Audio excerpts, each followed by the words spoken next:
better than we got at other places. But we said we don't want that. So we started trying to find any other source for organic beef. So we went to every single butcher shop in Manhattan and Brooklyn on a quest to find the best organic grass-fed beef. And one of our favorite, but butchers, but not favorite meat, because it was too oily. It tasted good, but it was really oily. And they claimed it was like 95%, but it tastes like it was like 80%. But the owner was Nick Audimanelli. And it's up on like 82nd and York. And Nick Audimanelli's father created this Audimanelli's butcher shop in the Macy's first. Macy's, that's across the street from me, like 100 years ago. They're like one of the most famous butcher shops in New York. And Nick Audimanelli absolutely effing adores me and Richard. He may have passed now because we haven't talked to him since about 2023. But we didn't even know how we got him to like us so much. But the day we walked in, he just adored me and Richard. He took us into his office. He showed all of their, showing all of their photos of, when he used to be at Macy's, his father and their original, butcher shop and all the stuff. And he wanted Richard to take photos because Richard at that time always carried his Nikon. Richard didn't go anywhere with his Nikon without his Nikon camera.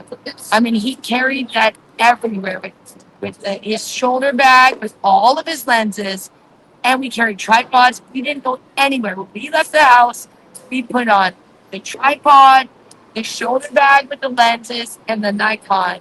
I would usually hold the tripod. He would usually hold the shoulder bag and the Nikon. And we didn't go anywhere for many years without the Nikon. So when we walked in there, Rich had his Nikon, and Nick Audimanelli says, "Can you take photos of my butcher shop? Because I'm trying to get my website kind of going." So Rich did that for Nick. But Nick just loved us. It was the weirdest thing because I don't even know why. Most people don't. He just thought me and Richard were just the neatest of neatest, and he just couldn't. He just thought it was so neat that we would eat all this beef, and that's all we ate, and he just was tickled pink by this. And then when we would go there, if it was Nick, he would literally give it to us for almost free. Well, so we tried to be like, "Oh, I hope Nick's there." But if Nick wasn't there, his nephew didn't give us a deal. But Nick would like barely charge us for like 8 pounds of beef. He used to buy from Nick, but he could sell us like 8 pounds of beef for like $10 to $20, right? And when we left Manhattan, Nick called us every holiday until we lost those phone numbers.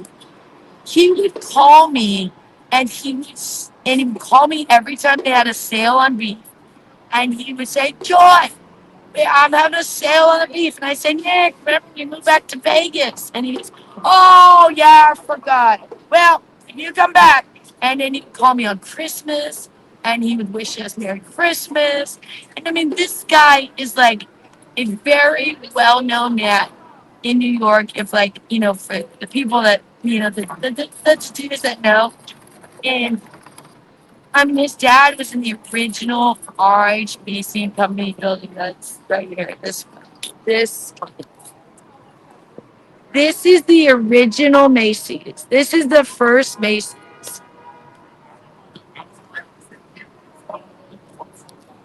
And their butcher shop used to be in this Macy's. But now they're up on 82nd and York. But this is the original Macy's. It's the first Macy's that ever existed. I think. I could be wrong. But I might be wrong. I could be wrong, but that's what I thought. I could be wrong. But I believe this is the original Macy's. But I do know that 100%. Nick Autumnelli's father started Autumnelli's in their first little spot was in NYC for some reason. But it was just such an honor because I mean this guy was worth copious. I mean he's like old school Manhattan. I don't know if you know, but if you're born in Manhattan, if you're bit like generations of Manhattan, that amount of wealth is like what people don't even like fathom in other places. I mean, that's like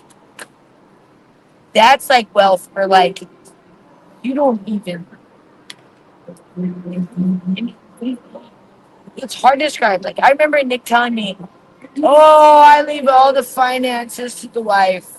I don't even care because it's like the guy's probably worth billions. I mean, it's like he owns one of like the original butcher shops in Manhattan on 82nd and York. Just the real estate alone, and the guy just acts like nothing. And he's the nicest. I mean, I need to go see it. I'm gonna try and go up there. I hope he's still alive. I'm after. I hope Rich is listening to this because he definitely tell me to go see it. I mean, Nick just loves me. I have never had someone like me as much as Nick Abelli.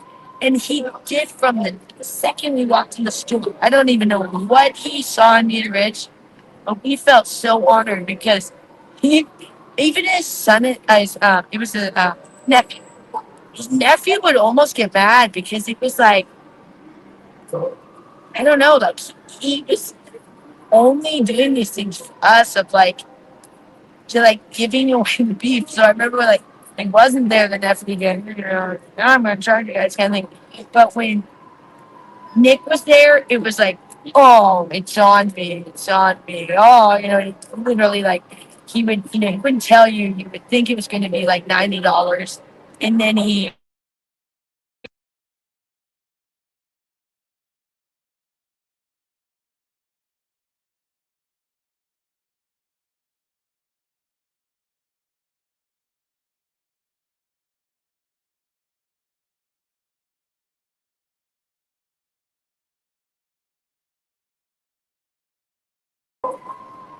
Someone called me. Are you guys still there? So I don't know if you heard that. So I was saying, I We're hope here. you. We're here. Don't So worry, hon. We're still here. okay. So I said, We're all we all we all we're all waiting on edge. We're like, tell us, please tell us the rest of the story.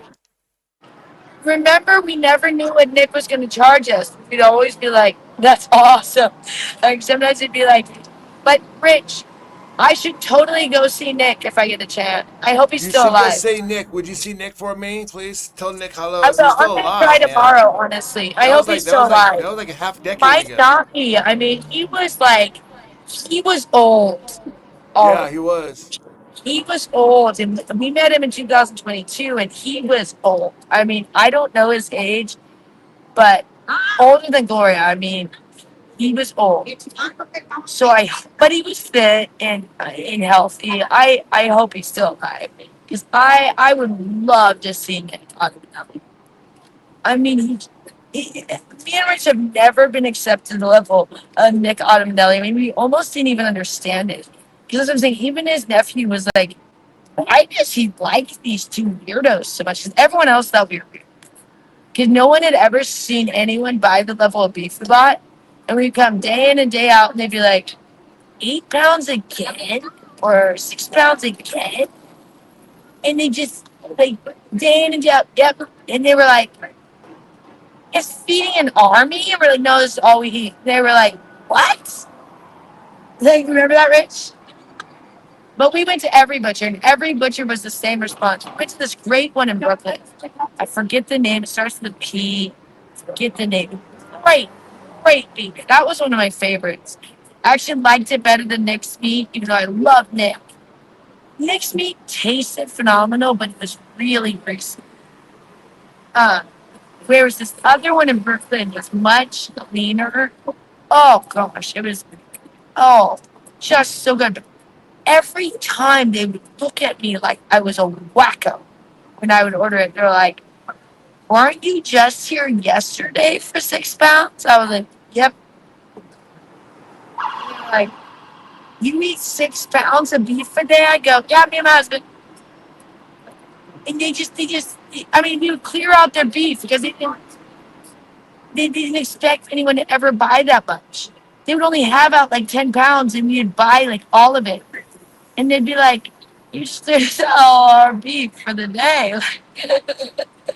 Like, you guys do this like every day. Like, come in by like all of it. Dang. And it was like, they thought that like beef.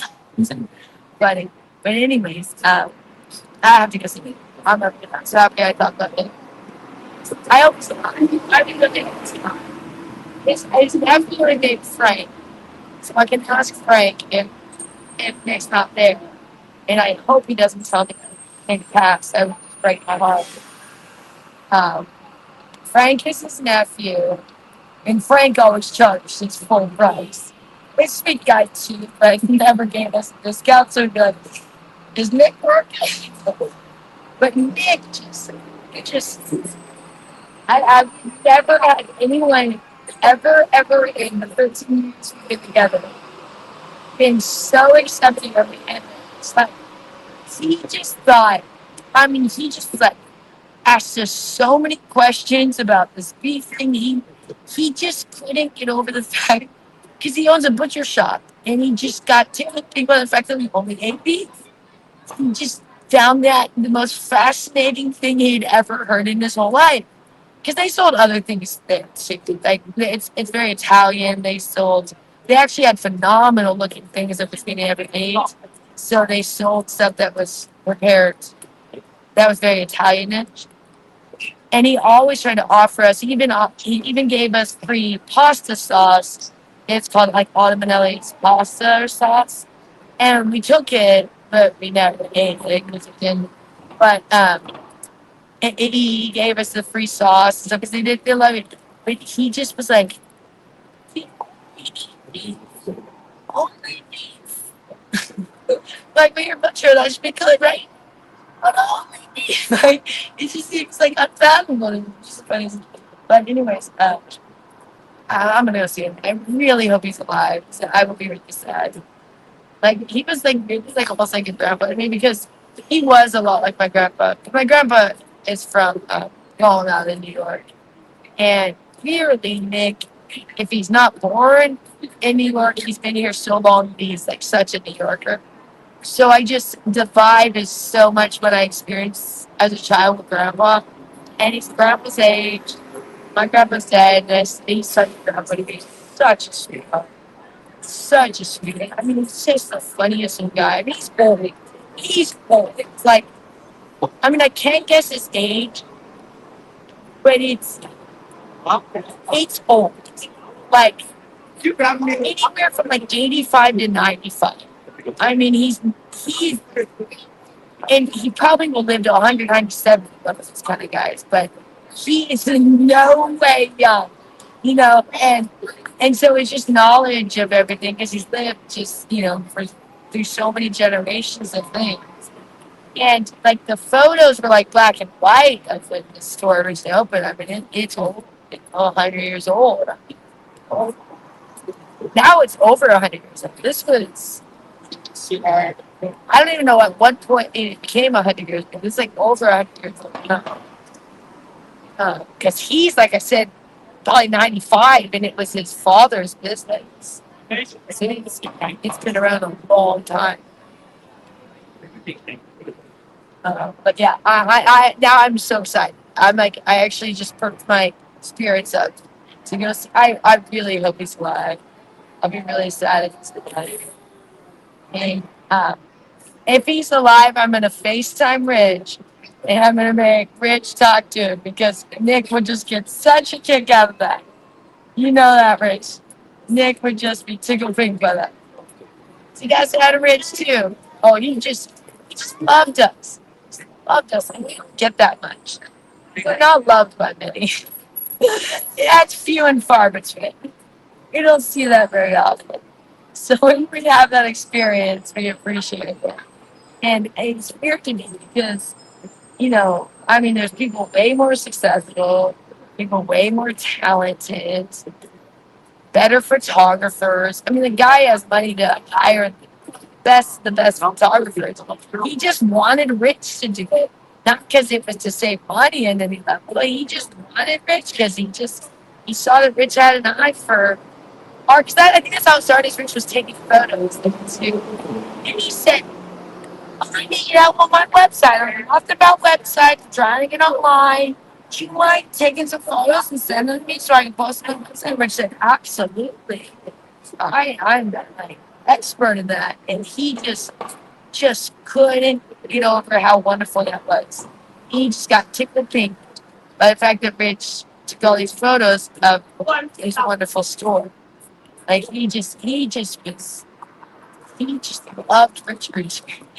Just adored Richard because Richard was appreciating the store, and it's a famous place, but I don't know if anyone goes in and takes photos of beef that often. So when he saw us taking photos with our Nikon of his beef, he was just like, "That's fantastic!" you know, can you do that for my website? And Rich did. He sent him many photos, and I think they're probably still on the Autumn Nelly website, Richard's photos, and we didn't charge him on any level because we felt it was an honor. But anywho, is there a new Freaky Friday? I see Freakier Friday. Lindsay Lohan again. Lindsay Lohan and Jamie Lee Curtis are pairing up again. Oh, make it stop. No. Anyway. So I worked 10 hours last week. Starting to get tired because I have not slept. And not any way drug induced. Just work. I just stayed up. And I'm starting to hear my voice. I'm getting tired. I can hear like my voice is getting strained because it's like late night now. But get this. 10 hours. And it's the client that knows like every person on the planet of celebrity status. And he's an Olympic swimmer, short person. So I go, oh, so you're an Olympic swimmer. I was like, the only Olympic swimmers I know are Michael Phelps and Ryan Lochte. He's like, oh, I know them both. And he tells me the story of Ryan Lochte. You guys remember this? I forget which Olympics. They were like in Rio or something. And this guy ends up on Celebrity Big Brother, and that's how me and Richard knew of him. But this is what happens is him and his buddies try to say they got kidnapped or held at gunpoint or a hostage situation. Turns out it's a complete lie. So I hear the full story now. This is what happened. So these swimmers, these guys are in the Olympics, Brian Lochte and his buddies, they're like Olympic swimmers. They go into like a convenience store in Rio, and they're wasted. They're so drunk and they're high and they're just intoxicated. So they start making a nuisance. They start knocking over everything in the store. Like just being belligerent assholes. Just knocking over the shelves, breaking things. So the store manager calls the cops. And get what they do. Since they're afraid to get kicked out of the Olympics. When the cops come, they try to say that the store manager held them hostage. And that's why they were kicking over things and all this stuff because they were fearing their lives, that he was holding them at gunpoint. But it was a total lie. And it came out later that it was a total lie. And I was like, that is one of the most effed up stories I have ever heard. So you go into a store, you become a complete nuisance, create havoc in a store, and then when the cops call on you, you flip it on the owner and try to say the owner held you hostage is why you ruined the store. I was like, wow, that's something else. I mean, I kind of heard the story that it was a lie, but I didn't know the full story, and I was like, that is one of the most messed up scenarios I've ever heard. Of like, how do you like go violate like some stores, it's not privacy in the store, but I don't know what you call it. I mean, you go in there, you break a bunch of stuff, you be super disrespectful. And then when the cops are called, you say the store owner was the one that did it to you. Anyway, so I hear. So my client told me there is like basically no Olympic swimmer that isn't a pothead. So you know that Michael Phelps thing where he got in trouble for pot? He said, I don't think there is an Olympic swimmer that isn't a pothead. Like, of course, Olympic swimmers are potheads. I mean, that's just what they do. And they're also drunks and they're like belligerent assholes. And we like hold these Olympic athletes to this high standard. And most of them are the biggest effing pricks. And they're allowed to be pricks because their entire life, everyone said, oh, get away with murder basically because you're so talented. Like their parents let them do whatever, their teachers let them do whatever. I don't know if you know, a really good athlete doesn't even have to do well in college or school. They can get like passed through just because they're like on a team. So like you can be a terrible student and get passed through just because you're like the school wants you as an athlete. So it's like we create these monsters. And I always like held Olympic athletes to like just to kind of like, I don't know, a certain level of status. And he's like, no, completely the opposite. And he's like, Bruce Jenner is an effing wacko. He said, that guy's a wacko. I mean, he's like, all of them are wackos. I mean, and it's just funny to hear these things because we think like, oh, Olympic athlete, they must be a classy person. No, completely the opposite. Most of them are spoiled brats that are just wacko and drug addicts and steroid users and just complete like degenerates. And it's just like funny to hear that from an Olympic athlete himself, so he can verify. But it's like crazy because like his stories of his life are like that would only occur if you were an Olympic athlete. It's like things like, oh, I just someone just let me have a private plane for a day, and I just got to have like a foursome, and I like high mile club, and I you know own 97 houses. It's like these things is like Olympic athletes are wealthy. You're not going to be an Olympic athlete and be poor.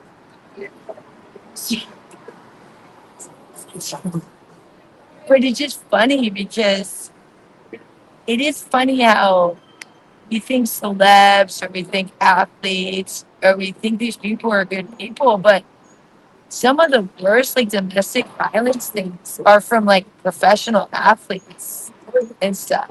And the whole OJ thing, I don't know how you feel on that. Richard met OJ in person, and Richard worked in Aspen. He was working at the Little Mill in Aspen, Colorado. And OJ Simpson came in prior to the end of his trial, and no one would serve him except for Richard. And then he asked Richard if Richard knew anyone that could get him drugs. And Richard hooked him up, but then as Richard was doing this, he was like, I wonder if this guy really is a killer. Like he was like, am I really helping a killer? You know what I mean? You know, but it was cool because no one else, Right. everyone else Well, not. I had to help his. Yeah, I served him and I helped his girlfriend procure some cocaine because I'm that kind of bartender. Yeah, and you thought he might come show you. Well, then later afterwards, I was like, what the fuck am I doing? You know what Yeah, I it's mean? like, wait, did the I'm last like, guy that hooked up with the wife he killed kind of possible? and she And he looked a lot like hooked up Nicole with. too. But honestly, I have a theory that's really outlandish. I don't even know if I could say my theory. I don't know if it's controversial, but I have a theory. It's Marcus Allen. I think Marcus Allen is the. Do your research. You know what I'm talking about. Marcus Allen was hooking up with Nicole way past OJ. And Marcus Allen was his fellow team player, whatever. And Marcus Allen was supposed to stand up as a character witness for OJ, and he refused. And Al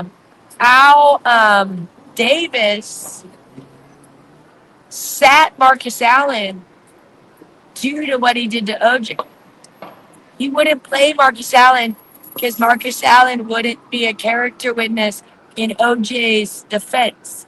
So Marcus Allen got benched for a while because Al Davis said, "You're a horrible person to not stand up for your best friend while you were the one effing his ex-wife." But Marcus Allen wouldn't be a character witness for OJ Simpson because if he stood up for OJ Simpson, Marcus Allen's wife would know that he was hooking up with Nicole. So he let OJ take the fall just because he didn't want his wife to know he was having an affair. So Al Davis benched him for a long time, and people were pissed. Marcus Allen was in the prime of his career, and they wouldn't play him with the Raiders after the OJ trials. And they traded him, I think, even. Because Al Davis was like done with it as a human. Like, he thought that was a shitty thing to do. So I wonder if Marcus Allen did it. Because it'd be more likely that you don't want to be the character witness because you want OJ to take the fall rather than saving your marriage. Because if you did it, do you want to be the character witness for the guy who's about to take the fall for it? That's my theory. So y'all can go on with that one. You think I'm crazy, but that's my theory of the OJ thing. I don't think OJ Simpson. I don't know if you guys know when OJ was what they say was running. OJ was just driving his car because he knew everyone was going to think it was him. That whole thing where they say it was this high-speed chase, OJ wasn't running. OJ just knew there was nothing anyone was gonna believe him that he didn't do it. Like, he was like framed, and he knew he was fucked basically. So he just drove for several hours, and they say it was this high-speed chase with this white Bronco. He was just disturbed because he was like, "I'm done. They're gonna take me down for something I didn't do." Because there had been domestic violence, so he was the one that they thought you nearly killed her. But listen to this. They weren't together anymore. They weren't romantic anymore. Nothing. So there was no reason. They say it was out of jealousy. They weren't together. They had been apart for a long time, separated. Like, when people, like, it's more likely that Marcus Allen, who's hooking up with her currently, who could frame his best friend and then not stand up in his defense. And then the whole when OJ got arrested, that was a frame in Las Vegas. They set up OJ because people were mad that he didn't get in trouble for what they thought he killed her. So they convinced OJ to take his own things of his own memorabilia. It was this whole thing where they framed him to take his own memorabilia. It's the dumbest thing, and that's what he went into jail for. He was taking his own like signed uniforms from something, but it was a completely framed incident where they were like, someone said, "Go here, do this," and as soon as he got there, they just got in. Yeah, he was trying to steal probably, but like he was like trying to steal his own memorabilia. It's like, like they were trying to get him for anything because they didn't get him for murder. So they got him for robbery of his own signed shit in Vegas. And then, oh, good Lord, backfire much? Can you please go to the mechanic, dude? Good God. Anywho, so when he gets out of jail, when he's in Vegas, he passed now. Vegas is in uproar. Like everyone's like, oh God, OJ's gonna get out of jail. I better, hide myself. Like he's gonna come murder the whole world. It's like he didn't even murder Nicole. Get out of here, you idiots.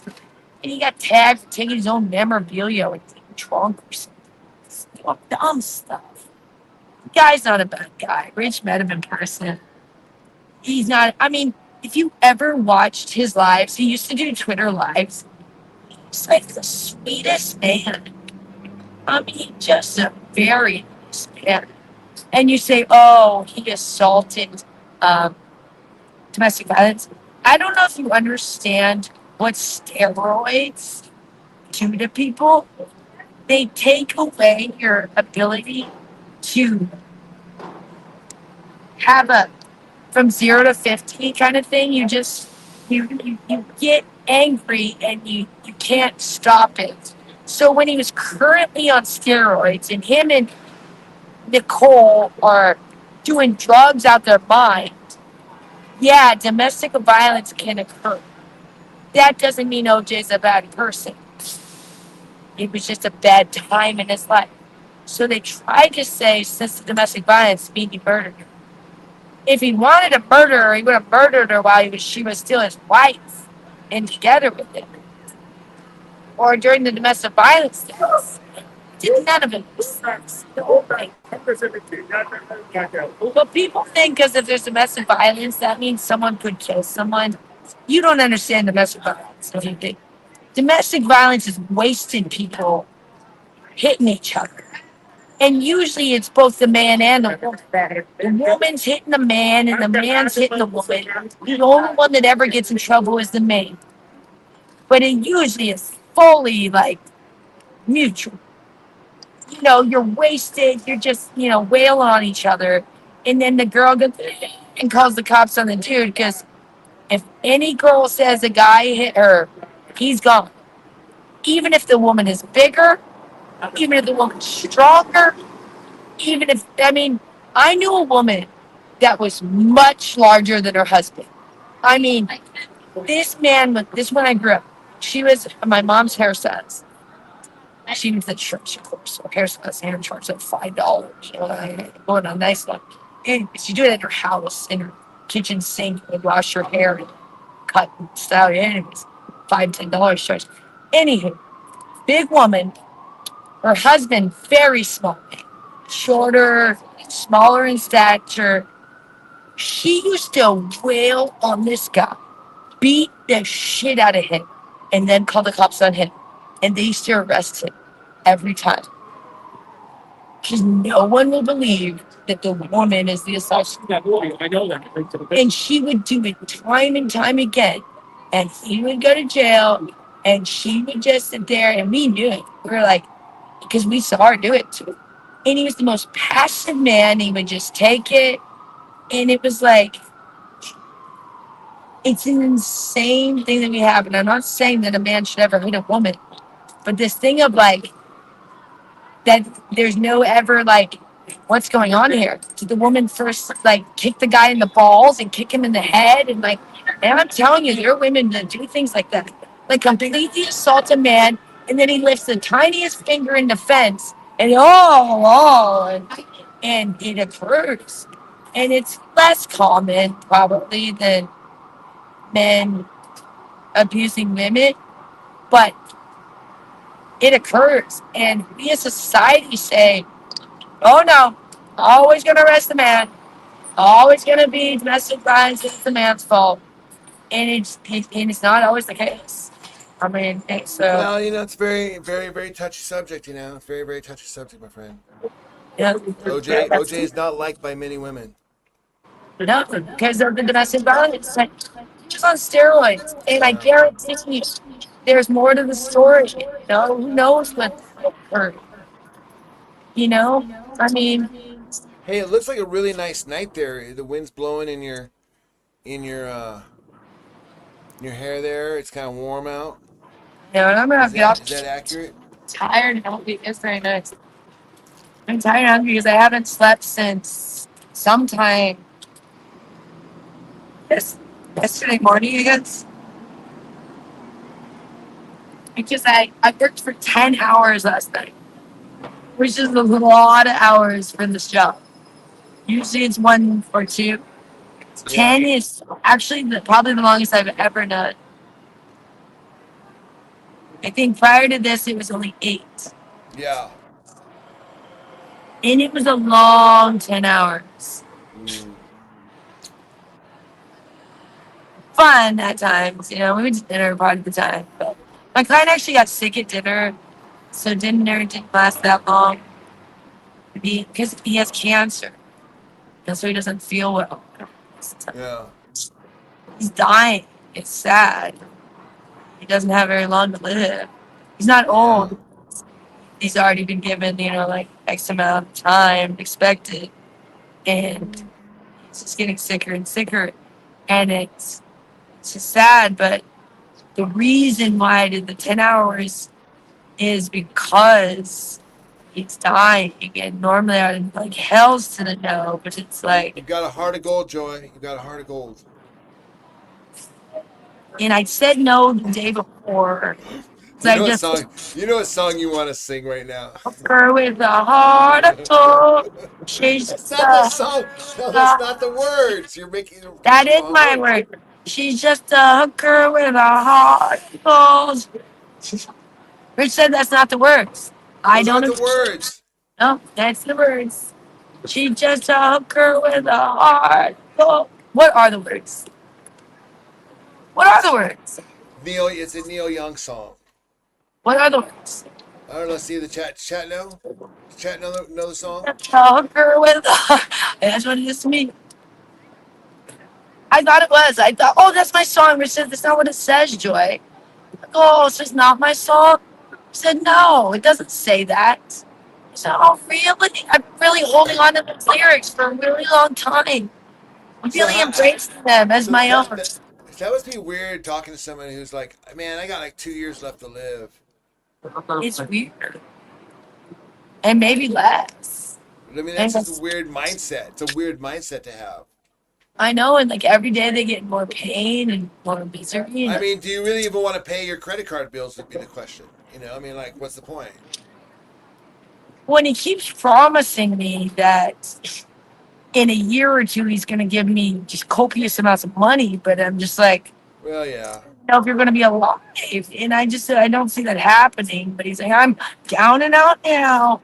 Well, And I'm just like, I don't care. hey, it's the thought. It's the thought that counts. It's the It's thought a that thought counts. that counts. But it's just like, stop saying that because I don't care and I don't think it's going to happen. But I appreciate you saying that. It's a nice thing to say. But Rich is always like, you might get written in someone's will. And I'm like, it might be this one. This one might be. He just is like, I'm telling you, I have this deal coming through in the next year. That deal giving you at least 10,000, if not more. Yeah. Hands down, 10,000, no question for nothing, just for what you've already done for me. I'm just waiting for this deal to come in. And I'm like, all right, whatever. Man, But that'd be great, but I that's the count sort of on thing. that. Like, That's the sort of thing you say to your drug dealer when you get really high. I know. I'm just thinking. I just don't see it happening. But I I said, know. You oh, know, yeah. And it's not going to happen with the drug dealer either. Just so you know. but if it were to happen with anyone, it would be this person. Yeah. But the likelihood is still thin. But if anyone were to be the one to do it, it'd be this guy. I could see how when he has money, he doesn't care. I mean, Yeah. he told me he was going to miss his flight one time, and he just left his rental car. Where you go to party flights, he put it there, and he just threw the keys in the car, Yeah. Just and disposable. just left a rental car. Yo, Hertz, come pick it up. Where's the car? I left it in front. It's right in And front of he the said, I party called him and I flights. said, I Front left of it Delta to the party flights at flights. LAX. They said, you did what, sir? He said, I left it, where you drop off people? Not, they said, in the parking lot? No, no, no, not the parking lot. Where you drop off people? I left it right there. It's parked with the keys in it at LAX. They were like, they couldn't Crazy. fathom that someone would do that. So yeah, that's where it is. I didn't have time. I was late for my flight. So, either go get it or don't. But, if you guys want your car back, that's where it is. And I left the keys on the front seat. Go get it. And I'm like, how did it not get towed? For one thing, Hit the likes, guys. Hit the likes. they usually let you be there for like 10 minutes and then they move you along like they do to me everywhere I sit. So I'm like, how did it not get towed in the first place? It probably did. He probably just paid the tow truck company, whatever. I know. I was saying, did you get an extra fee? So not to my knowledge. How would you not get an extra fee from the rental company when you abandon the car at the airport? Oh, and here's this other story. Here's this other story. Yeah, no kidding. I mean, Said, no, I never saw another fee. I was like, what? really, really, because you just dropped the car off at the airport and in no I parking find that zone, very car actually running, keys in the ignition, car running, and they didn't charge you anything. not an extra fee. I said, did you get your deposit back? Like He said, yeah. I like said, they gave you your deposit back? He's like, I think so. you He's didn't like, you notice don't know what's they going on. added the That did not price. happen. Like you didn't notice that they added the price of a Buick LeSabre onto your credit card. I guarantee he didn't get his deposit back. He claims he got his deposit back. I said, you don't remember this story accurately. I guarantee. Because you don't even seem to care about money. I guarantee you didn't get your deposit back. You just are so unaware of your finances because you're just got so much. But there's no way they would give the deposit back and ended it at the airport. But here's Yeah. the other story he tells me. Him and his friend are driving a rental car and somehow the window gets shattered. I forget how the window gets shattered. I don't remember the story Is there how. a dispensary around there? Yeah, I'm sure they're everywhere. But get this. Where? Somehow they have a rental car. The window gets shattered in the back seat, okay? Forget how that happened. I don't remember that part. I mean, he told me, but it's the stories take like 900 years. So, I mean, I literally asked him what kind of bottle of wine we had yesterday, and he sent me about the longest text I'd ever seen in my life, telling me how how the grapes are different for different years of wines and Yeah. stuff. And I was like, I don't even know how this has anything to do with what I asked you, but appreciate your wine connoisseur knowledge. Hey, what are we gonna what are you having for dinner tonight? I don't know yet, but listen, here's the story. What? So another one where him and his buddy shatter a rental car window somehow, okay? So then they try to return it without saying anything. Oh, excuse me.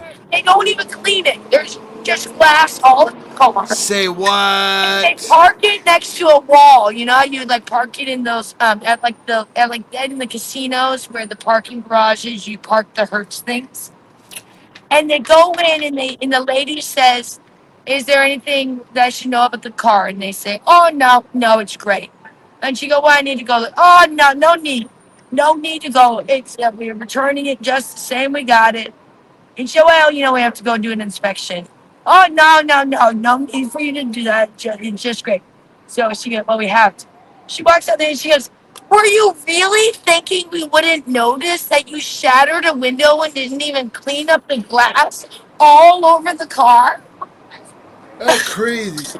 These these Manhattanites, man. She said, Shit. you really thought that this, I mean, when I said was anything wrong, you thought we wouldn't notice?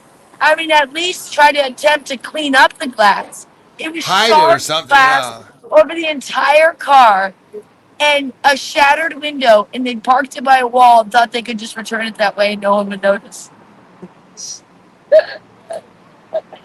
Yeah, I don't know. Some people's realm of reality is different than mine. So then I tell Rich this thing. This guy talks more than any person I've ever met, and that's saying a lot considering I thought I talked more than you. Okay?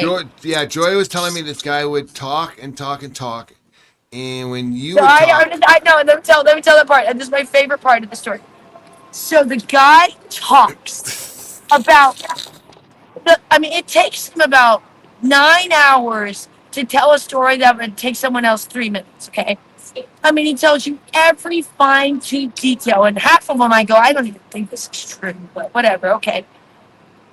But then I listen, and it's weird. With my clients, I don't talk, but I listen. I listen. It's weird. But she goes, well, I don't you do that with me. All you do is talk. When clients listen, I go, I know. Because I'm getting paid to listen. So I listen, and then I'll finally input something. Oh, finally, after he has just been on just the longest tangent, and because they're 10 hours, and each one of his tangents would go on for about an hour.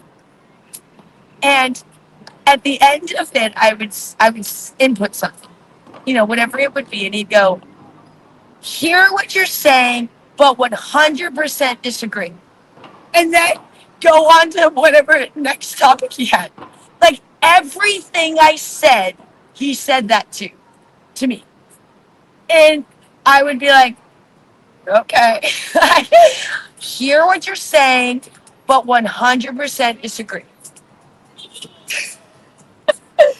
Nothing I said did he not say that to. And then we were talking about nutrition. And I just said something vague about nutrition. I didn't get into my rant about nutrition. And he goes, hear what you're saying, but you're never going to educate me on nutrition. I am the expert. And the guy's like fat now. He used to be a swimmer, but he's like fat. And I go, okay. And he goes, hear what you're saying, well, 100% disagree. Every single statement I say. I was like, I don't think that's how normal people interact with other human beings. Like, I don't think you go on a 10-hour rant, and when the other person chimes in, you go, yeah, hear what you're saying, but you're 100% wrong. Now, back to what I was saying. The biggest blowhard I've ever met in my entire life. And the only reason why I stayed for the full amount of 10 hours and let him do this is because he's dying. And because at the end of the day, it made me laugh so effing hard. I think just this interaction of someone being this unaware of another human being in the room. Of just being like, so anyways, back to what I was saying that was way more important than the